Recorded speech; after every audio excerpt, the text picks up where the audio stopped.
Libra, Sun, Moon, and Rising, stepping forward to understand the information that is going to potentially affect you here this upcoming week of the 29th through the 4th. It won't be until the following week where the moon signs will be in their full element, but it doesn't mean that you guys will be affected clearly. Hopefully that you know your birth chart, but if you don't, then this is an opportunity for you to understand the perfect astrology as I do the daily transits here on this channel, and or show it to you in a tarot format, which is hand carryable. Astrology, every single tarot card has an astrology association that goes with it. I blend it in with the oracle cards because those are just simplistic ways of being able to understand some quick moments. So either way that you understand it, Sun, Moon, or Rising, or where you have heavy Venus placements in your chart, is this reading for you for this upcoming week. So from a perfect astrology perspective, like I said, the Moon Libra won't show up until the week later on 8th, 9th, 10th of August, but your ruler Venus is going to be doing some very funky things, especially when we get to the 4th of August, that new moon in Leo with Mercury retrograde, and then Venus moves out of Leo and into Virgo. So a lot of discernment energy that's going to show up.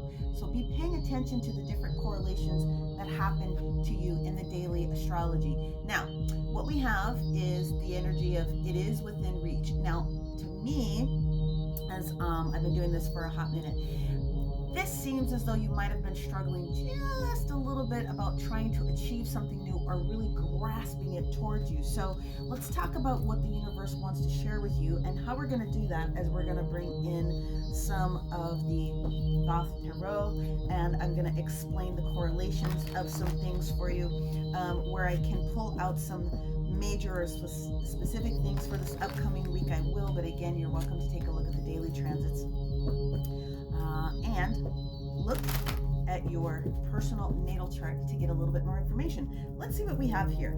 So what could possibly be out of reach for Libra this week as a potential? Well, let's see. We have the Ace of Wands. That is a gift from the universe showing up and offering you some sort of new motivation, some fire sign energy, right? Leo, Sagittarius can also have some things to do with Aries.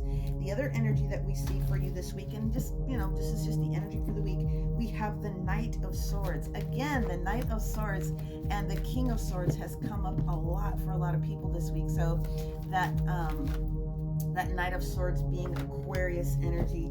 And then what we have is the Two of Wands in the reverse position, which is beautiful. So it is going to be towards the tail end of this week when you see some things.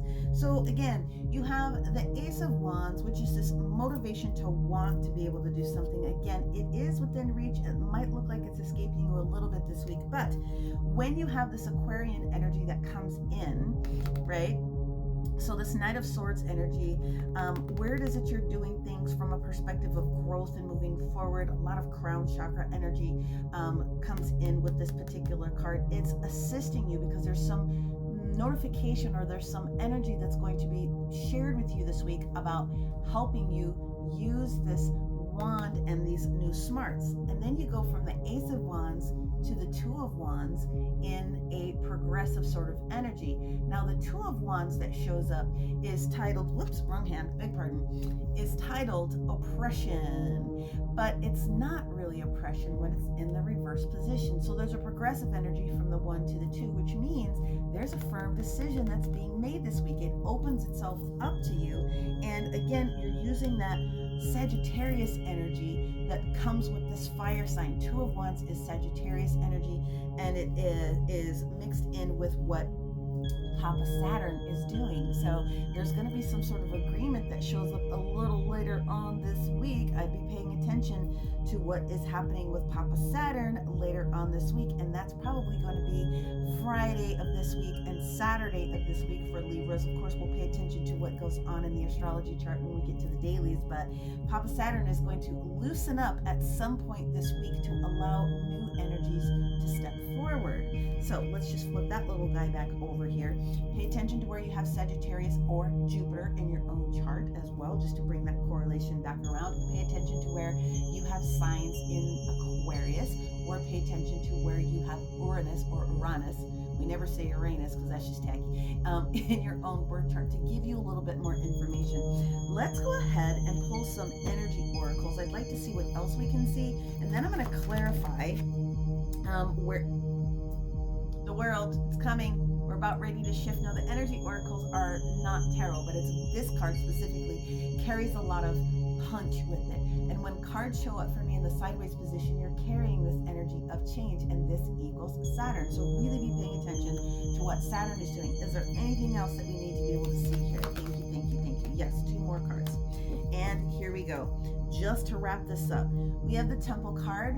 So higher chakra elevation, deeper energy coming in with your meditations, healing energies, those different types of things. And then again, this is what you're leaving out with, this indecision. So if it was called opposition in the olden days, okay, because you were stuck between maybe a rock and a hard place, you come out of it this week into a final formal decision about something.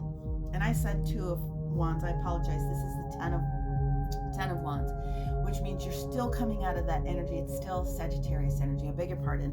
It's the 10 of Wands. We're at the end of the challenge. We're at the end of the project. We've completed what we needed to do. We went up that hill and delivered whatever it is that we were supposed to have had delivered. But I do want to clarify very specifically, and it makes sense because whenever you're giving something new, you can drop the old. Okay, so that's what I'm trying to tell you. You're dropping something, you're getting this new piece of information. Let's clarify. I'm going to pull 1 tarot card on each of these here because I'm compelled to. When you get into your position of, whoa, and there they all are in one, and look at that, the bottom of this deck is the 10 of Swords.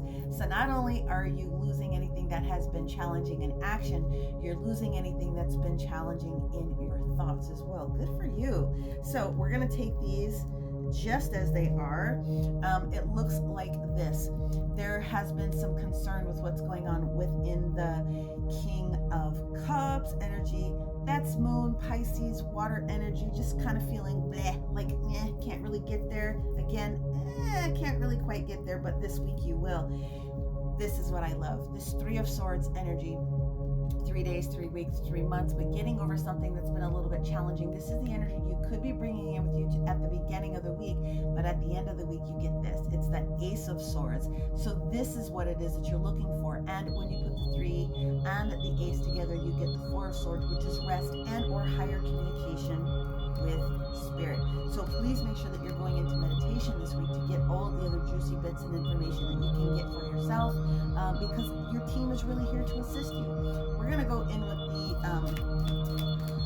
Sacred Geometry deck here, and let's see what else our Libra, Sun, Moon, and Rising can utilize for themselves this week to assist in this transition. There it is. Oh my great googly moogly. You get the rebirth card. Love it! So the energy of this is reactivating something that has been maybe put off in the past.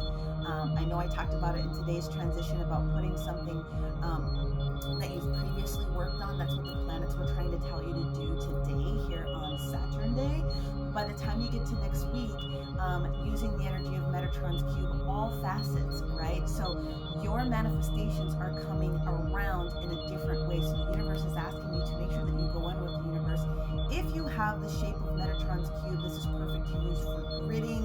You can put crystals on it. You can use this for your own healing, but the universe is asking you to put forth that energy of the attitude of gratitude. And please don't forget that when we get to this new moon on this upcoming Sunday, the 4th, you're really going for it, because something that you thought wasn't going to work is coming back around to assist you. I love this reading. As far as the crystals that are associated with this, it's going to be anything that involves higher chakra energy and lower root chakra as far as grounding. So I'm going to tell you pyrite, cooperite, I'm going to tell you amethyst, I'm going to tell you clear quartz and selenite very specifically to assist, and using spheres if you're pushing the energy out in a crystal grid formation in along with the tower pieces that you have. You can't get a better reading than this with everything sort of matching up, but Make sure that you're looking at the daily transits. And if you have questions, leave comments below. Otherwise, if you'd like to book a personal session or healing with me, then one of these little buttons up and through this joint is going to take you directly to my website. I'd be happy to assist as always. May you receive everything it is that you need, want, desire, and find the beauty in all things. Talk to you guys later. Bye.